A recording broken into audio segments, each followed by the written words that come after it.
and welcome to our next day of learning of the Sefer Chafetz Chaim. Today we are up to day 13, and it is called Do Not Follow the Crowd.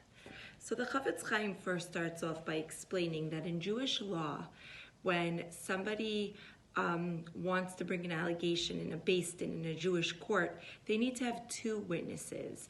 If there are not two witnesses, then the allegation does not hold true in a Jewish court.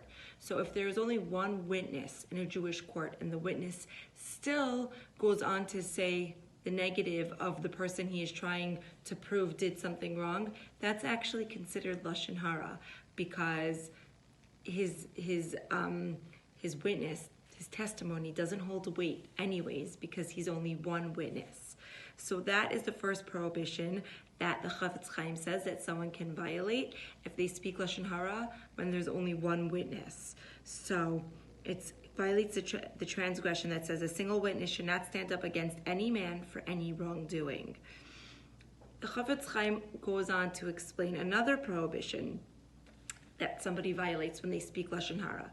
He says at the end of everybody's life, they're going to come up to heaven and they're going to have to explain the Lashon Hara that they spoke.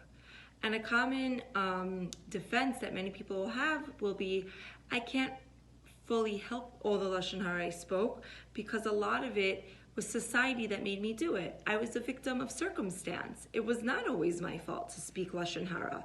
I was in certain situations that maybe were no good. I was in, circumstances where I was forced to speak Lashon Hara. But the Chafetz Chaim says that there is a law, do not associate with the majority of evil for evil. He says that a God-fearing Jew is expected to not associate with people that are not good people. And he explains here that, we have a lot more choice in our lives than we realize. We choose our friends. We choose the communities that we want to be in. We choose the people that we surround ourselves in.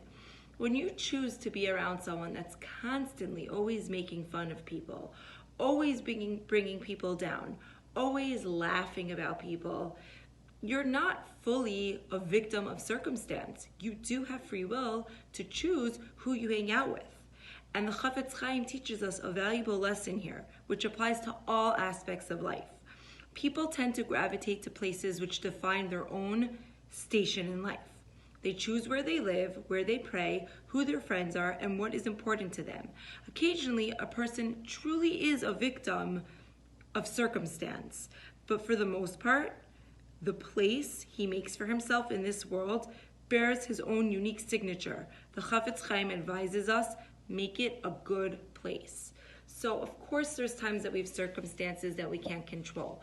But for the most part, the people that we choose to be with, to be around, to spend our Shabbosim with, to spend our occasions with, that's a lot to do with who we're choosing to be with, and that is our choice. And just from my own thought when I was reading this, I remember I had a teacher when I was younger, and she used to say, girls, be mindful who you choose to hang out with, because someone who's always making fun of everyone and always bashing everyone and always talking badly about everyone, don't be so naive to think that they're not also talking about you.